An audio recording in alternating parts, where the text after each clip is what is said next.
reimagining South Asia, security, economy, climate connectivity, which is both pertinent and timely. Excellencies, ladies and gentlemen, the global environment continues to be marked by flux, polarization, and fragmentation. Traditional and non-traditional security challenges coexist. Conflicts in Europe, the Middle East, and Africa, as well as regional crises, including Israel's genocidal military onslaught on Palestinians in Gaza, represent some of the darkest chapters of recent times. Even in our own region, the 92 hours Indo-Pakistan war had the potential to escalate to far more dangerous levels. All this is of a large malice in which states have increasingly resorted to the use of force to settle disputes, with disregard for international law and the purpose and the principles of the UN Charter.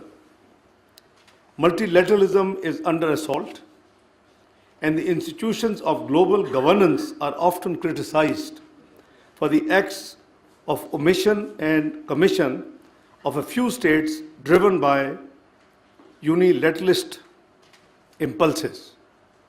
Ladies and gentlemen, climate change remains an existential threat.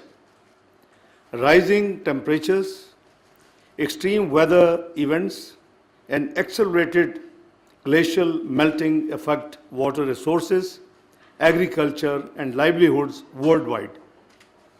Emerging technologies, transnational terrorism, and hybrid warfare, including misinformation campaigns, continue to challenge the stability. The rise of extremist ideologies, political populism, democratic backsliding, and Islamophobia are negatively impacting the globe and causing upheavals in unprecedented ways. Major power competition is a defining feature of our times. Global geostrategic and geoeconomic landscape is being fundamentally reshaped. Military, technology, trade, tariff, and resource rivalries are intensifying. This extreme turbulence is taking place as the world moves towards a multipolar order with strategic autonomy among some major powers, the increasing role of middle powers, and the growing agencies of the global south. The process, however, has not yet reached the culmination point. In this evolving environment, Pakistan has a clear and consistent vision, one that seeks a just, equitable, and inclusive world order. We have opposed bloc politics and zero-sum approaches and consistently stressed the imperative of cooperation rather than confrontation. Pakistan has steadfastly championed UN-centered multilateralism based on international law, the UN Charter, and reformed multilateral institutions. We have underscored the indispensability of dialogue and diplomacy, of peaceful settlement of disputes, and of international cooperation and solidarity. Excellencies, ladies and gentlemen, as an elected member of the UN Security Council for the term 2025-2026, Pakistan is engaged in vanguard efforts to promote international peace and security. Driven by this vision, during our presidency in July, I presided over Security Council sessions that adopted a landmark resolution after many years through consensus, and a presidential statement was adopted upholding multilateralism, respect for the Charter, and effective implementation of the Council resolutions. Ladies and gentlemen, South Asia is home to more than 25% of the global population. It faces poverty, inequality, and development challenges, including illiteracy, disease, malnutrition, income disparities, food insecurity, natural disasters, and the impacts of climate change. The region fares terribly low on most human development indices. South Asia also remains poorly integrated economically, with intra-regional trade hovering around 5%. The region is energy deficient and heavily dependent on oil and gas imports. Regional connectivity is woefully inadequate. SAARC, the only region-wide platform for regional economic cooperation, has largely remained inactive for over a decade. Ladies and gentlemen, we must also consider the pressing challenges of climate and food security in our region. South Asia's climate challenges are intensifying. We are just seeing what's happening in the South Asia right now. The region is home to over 25,000 glaciers in the Karakoram Himalaya range, whose accelerated melting threatens water security, agriculture, and livelihoods. Extreme weather events, including floods, droughts, and heat waves, affect millions and exacerbate food insecurity. Regional cooperation in water management, climate adaptation, and resilient agriculture practices is absolutely essential. Investment in renewable energy, climate-smart farming, and disaster preparedness will be critical for sustainable development and building resilient communities across the South Asia. Distinguished guests, the security landscape adds further complexity. In the context of hard security, the environment is even more complex. The region comprises 3 geographically contiguous nuclear powers with complicated relationships. Major regional states boast of some of the largest armed forces in the world. There is a continuous buildup of conventional and nuclear arms and regular induction of destabilizing weapons system. Strategic stability is delicate, among other things, by some dangerously ill-conceived war-fighting notions in the nuclearized environment. Excellencies, ladies and gentlemen, over the past 78 years, sustainable peace has eluded South Asia as it has faced wars, near-war situations, civil wars, instances of foreign military intervention, forcible and illegal occupation, transnational terrorism, extraterritorial killings and assassinations, ethnic strife, and political instability.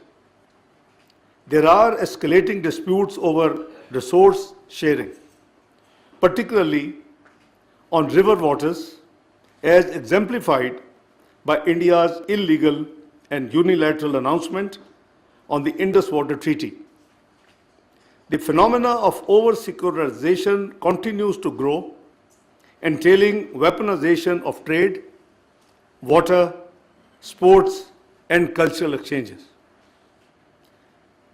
There are pervasive interstate differences and some of the long-standing unresolved political disputes like Jammu and Kashmir continue to threaten the peace and stability in the region.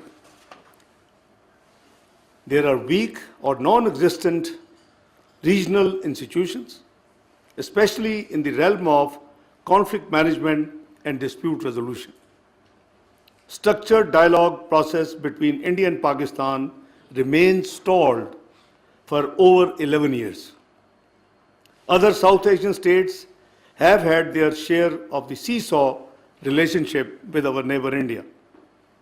Excellencies, ladies and gentlemen, burden of history, trust deficit, impulses of dominance and hegemony, domestic political and electoral calculations, rise of populism and hyper-nationalism, and an ideological inclination for territorial expansionism add multiple layers of complexity to the regional landscape. Above all, the region is becoming a locale for major power contestation. On one hand, the US led the Indo-Pacific construct strategy aimed at China's containment assigned the role of a net security provider to one state in the region, and on the other hand, China's Belt and Road Initiative and global development and global governance initiatives were opposed despite their clear focus on economic development and connectivity. The friction resulting from this dichotomous situation impacts the regional states' efforts for peace and development. Excellencies, ladies and gentlemen, in May 2025, as earlier mentioned, the region witnessed yet another India-Pakistan crisis. There are two nuclear-capable countries involved in a conflagration that would have gone into uncontrollable escalation.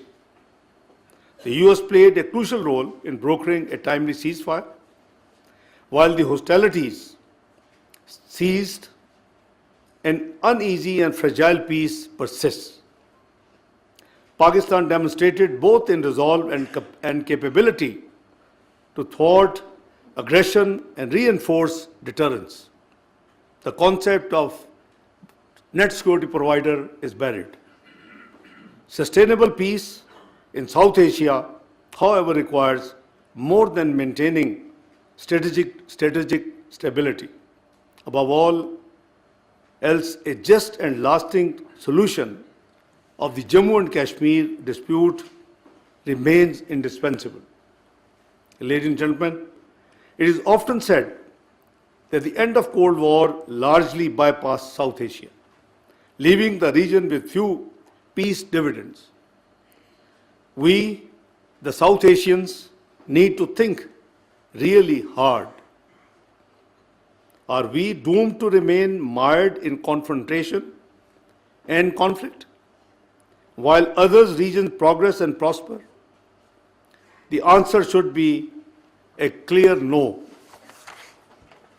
The cumulative challenges of regional security, economic fragility, and climate crisis are simply too grave to disregard. It should be also very clear that these challenges cannot be effectively tackled in an environment of political fragmentation and fractured regional architecture.